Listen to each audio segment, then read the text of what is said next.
Para pemirsa yang dirahmati Allah Subhanahu wa taala, siapa sih di antara kita yang tidak ingin hidup dalam kondisi kaya raya, bertakwa kepada Allah Subhanahu wa taala, membantu kepada banyak orang? Setiap orang ingin seperti itu. Tapi kenyataannya tidak semua apa yang kita inginkan sesuai dengan yang kita harapkan. Yang menentukan adalah Allah Subhanahu wa taala. Allah yang lebih tahu ya mana si fulan lebih baik baginya untuk memiliki harta yang banyak dan mana yang lebih baik baginya untuk tidak memiliki harta yang banyak. Allah yang lebih mengetahui tentang kemaslahatan hamba-hambanya. Ya, setiap kita mungkin berangan-angan, ya, kita berkata, seandainya kalau saya punya harta yang banyak, saya akan demikian, saya akan berinfak, saya akan berhaji, saya akan berumrah, saya akan bantu fakir miskin. Ya, tapi kenyataannya harta tidak datang-datang. Ya, berarti memang kita belum siap. Allah tahu kita belum siap untuk memiliki harta yang banyak. Bisa jadi kalau kita diberi harta yang banyak, lantas kita malah sebaliknya menjadi pelit, semakin pusing, banyak pikiran, ya. Mikirkan harta yang begitu banyak, menghitung-hitungnya. Intinya, ya, masalah harta, ya, kita berusaha, tetapi yang menentukan adalah Allah Subhanahu wa taala. Sebagian kita ditakdirkan memiliki harta yang sedikit. Mungkin ya pas-pasan atau bahkan mungkin kekurangan. Tapi saya sampaikan, ya, Anda boleh bersedih, tapi jangan sedih kebanyakan. Jangan terlalu dalam kesedihan Anda. Telah lewat orang-orang yang hebat, ya, yang masuk surga dan mereka tidak memiliki harta yang banyak. Banyak para sahabat yang mereka fuqara, yang mereka miskin, tapi mungkin mereka direndahkan oleh manusia di dunia ini, tapi mereka sangat mulia di sisi Allah Subhanahu wa taala. Yang paling penting adalah Anda menghiasi kekurangan harta Anda, kefakiran Anda dengan takwa kepada Allah Subhanahu wa taala. Kalau Anda tidak dihargai oleh manusia di atas muka bumi ini, jangan sampai Anda juga tidak dihargai oleh Allah Subhanahu wa taala.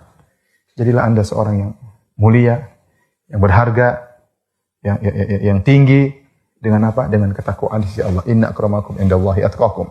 Sungguhnya orang yang paling mulia di sisi Allah adalah yang paling bertakwa di antara kalian. Saudara-saudaraku, ya, yang mungkin ya, kekurangan dari sisi harta, Rasulullah SAW memberikan sebagian kabar gembira bagi Anda sekalian, ya, agar Anda bersabar dengan kondisi Anda. Bahwasanya kemiskinan terkadang kemiskinan itu ternyata adalah nikmat. Ya. Meskipun dohirnya musibah, tapi bisa jadi menjadi nikmat.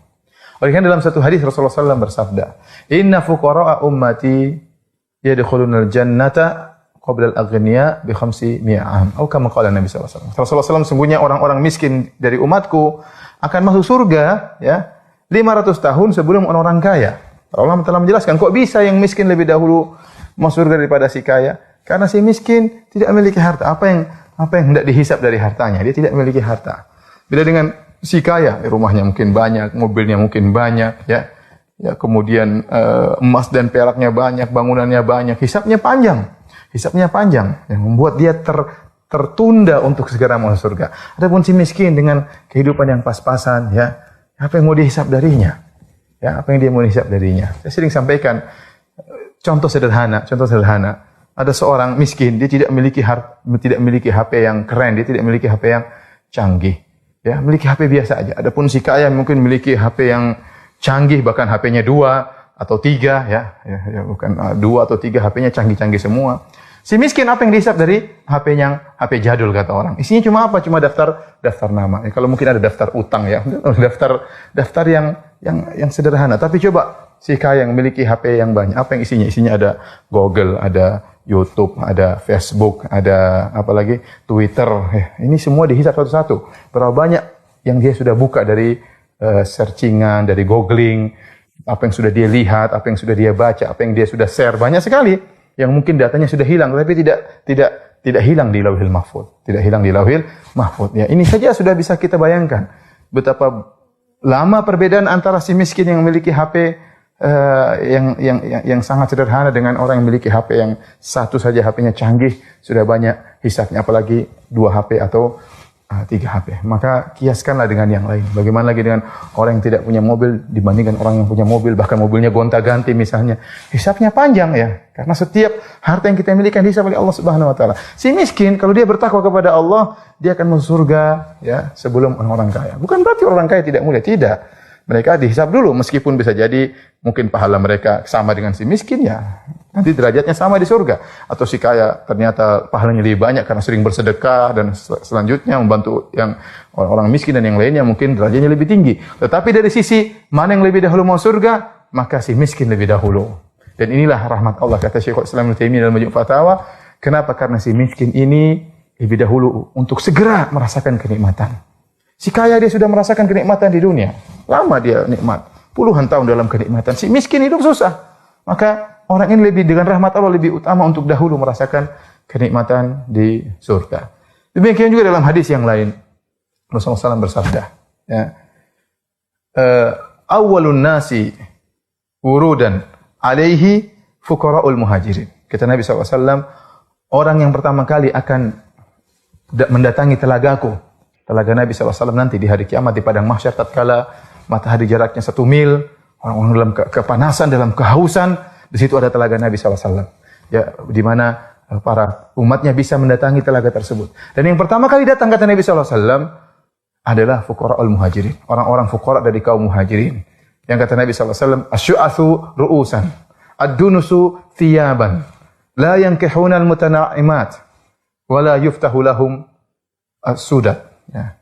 Nabi SAW bersabda, mereka itu fuqara'ul muhajirin adalah orang-orang ya yang mereka rambutnya semrawut. Saking miskinnya tidak sempat untuk sisiran. Bukannya dia tidak mau sisiran, dia tidak sempat untuk sisiran. Saking miskinnya kata Nabi SAW, ad-dunusu thiyaban, pakaian mereka kotor. Bukan dia tidak bersihan, tapi bagaimana lagi?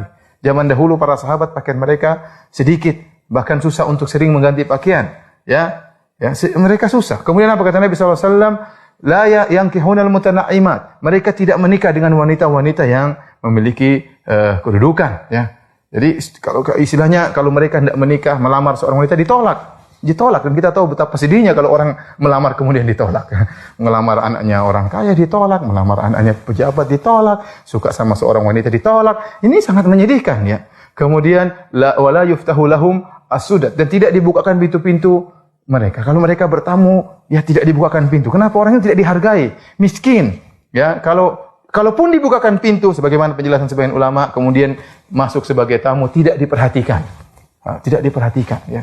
Dan ini sesuatu yang sangat menyedihkan tatkala di dunia. Kenapa? Karena dia miskin. Ya, miskin, kurang pakaian, jarang ganti karena tidak punya pakaian, penampilan tidak oke, kalau ngelamar ditolak, ya, kemudian dan macam-macamnya. Tapi ternyata mereka adalah orang-orang yang pertama kali minum dari telaga Nabi SAW. Kenapa? Mereka harus segera diberi kenikmatan oleh Allah Subhanahu Wa Taala hari kiamat. Oleh karenanya pemirsa yang dirahmati oleh Allah Subhanahu Wa Taala, jika kita ditakdirkan ya, dengan kondisi yang mungkin kurang kita sukai, hidup pas-pasan atau kekurangan, hendaknya kita senantiasa husnudzon kepada Allah Subhanahu Wa Taala. Allah lebih tahu apa yang terbaik bagi kita. Ya, kita berusaha, tapi yang lebih tahu yang terbaik bagi kita adalah Allah. Allah lebih tahu tentang kemaslahatan sang hamba daripada hamba itu sendiri.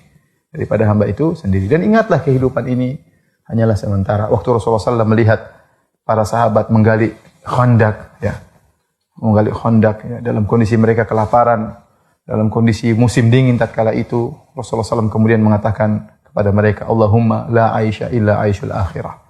Ya Allah, sungguhnya tidak ada kehidupan yang hakiki kecuali kehidupan akhirat. Ya, kehidupan di dunia yang seperti ini, yang mungkin penuh dengan kesengsaraan mungkin, ya. Maka ini hanyalah sementara, sebentar, ya, segera hilang. Ya, makanya dikatakan dengan dunia. Dunia itu apa dalam bahasa Arab? Artinya dunu, artinya dekat. Ya, dekat. Kalau kita punya kenikmatan, nikmat tersebut akan segera dekat hilangnya. Kalau kita dalam kehidupan sulit, kesulitan pun tersebut akan hilang dengan cepat. Dan kita akan masuk dalam kehidupan yang baru, yang abadi, yang tiada penghujungnya, kehidupan akhirat. Kemudian seorang yang miskin, sebagian ulama mengatakan seandainya dia mau berfikir dengan adil, merenungkan dengan adil, ya, maka sungguhnya dalam kemiskinannya tersebut mungkin dia bisa juga meraih kebahagiaan. Jangan disangka bahwasanya hanya orang kaya yang bisa bahagia. Bahkan terkadang sebagian orang memiliki harta yang banyak tidak bahagia. Karena banyak yang dia pikirkan. Misalnya seorang pengusaha, tidak semua pengusaha bahagia.